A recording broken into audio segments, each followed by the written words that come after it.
हम बात करते हैं पीतल से बनी देव प्रतिमाओं के बारे में। पीतल से बनी किन देवी देवताओं की प्रतिमा घर में स्थापित करने से आपको हमेशा शुभ फल मिलेगा, आइए पंडित जी से जान लेते हैं। पंडित जी, बहुत जरूरी ये बात है और अमूमन ज्ञान के अभाव में हम कोई भी प्रतिमा स्थापित कर लेते हैं, लेकिन वास्तव में कौन से देवी देवताओं की पीतल की प्रतिमा स्थापित कर सकते हैं हम? देखो, वेदों के आयुर्वेद खंड में पीतल के पात्रों का बहुत महत्व बताया गया है। भगवान धन्वंतरी को पीतल धातु अति प्रिय है। महाभारत में एक कथा आती है कि सूर्यदेव ने द्रौपदी को प्रसन्न होकर के एक पीतल का पात्र वरदान स्वरूप दिया था, जिसे अक्षय पात्र कहा गया। उस पात्र की विशेषता ये थी, एक पीतल की बटलोई थी।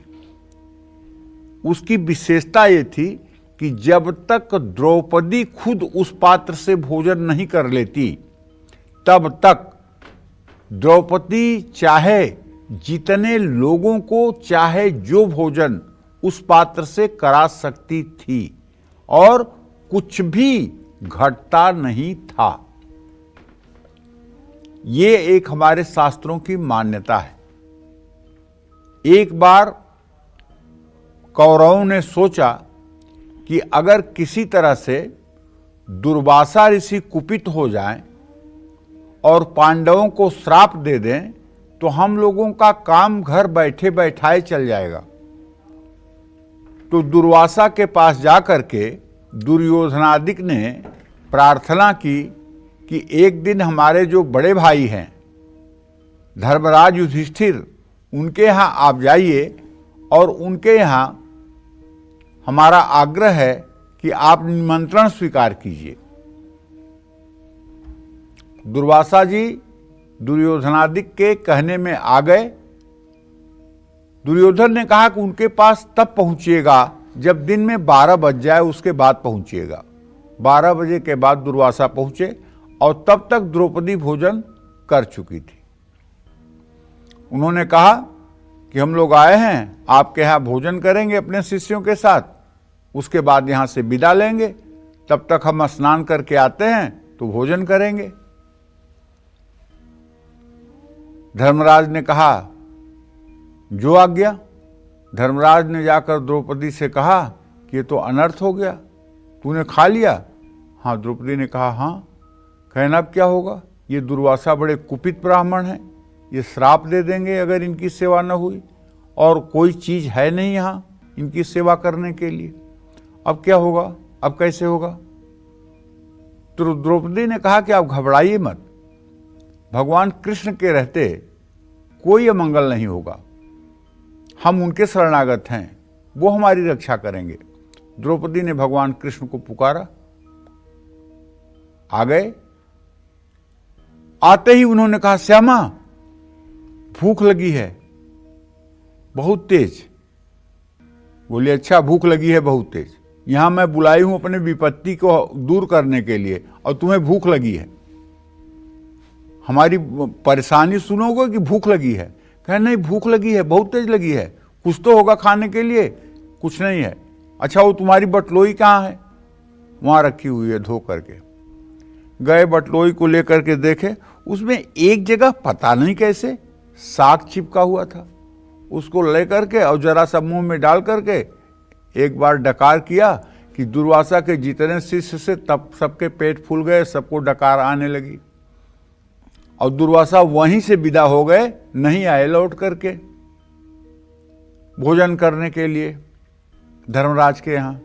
तो कहने का मतलब यह है कि प्रभु जिसकी रक्षा करता है, उसका कोई अगर अनिष्ट भी करना चाहे तो क्या कर सकता है? जाको राखें साइयां मार सके ना कोय, बाल न बांका कर सके जो जग बैरी होए। इसीलिए मैं बार बार अपने दर्शकों से कहता हूं कि हे भाई, कर्म करते रहो लेकिन अपनी शरणागति भगवान को दे दो कि हे प्रभु, जीवन में जो भी होगा वो आपके ही नेतृत्व में होगा। जो मैं करता हूं वो आप करते हैं, जो होता है वो आपकी इच्छा से होता है, जो नहीं होता है वो आपकी इच्छा से होता है। कर्तृत्वाभिमान, करने का जो अभिमान है उसको भगवान के चरणों में शरणागत कर दो। ज्योतिष शास्त्र के अनुसार पीतल पर देवगुरु बृहस्पति का आधिपत्य माना जाता है। पीतल से बनी देवी देवताओं की प्रतिमाओं को अपने घर में स्थापित करने से बृहस्पति ग्रह शांत होते हैं। पीतल से बनी देव प्रतिमाओं की पूजा करने से स्वास्थ्य, समृद्धि और तरक्की होती है। लेकिन ध्यान रखिएगा, आजकल ऐसी भी पीतल प्रतिमाएं मार्केट में मिल रही हैं जो खोखली होती हैं, जिनका ऊपर से आवरण तो होता है लेकिन अंदर से वो खोखली होती हैं। ऐसी प्रतिमाओं की लाख पूजा आप कर लीजिए, कोई आपको सकारात्मक फल नहीं मिलेगा। पीतल की वही प्रतिमा सचमुच में आपके लिए लाभकारी है जो एकदम ठोस हो।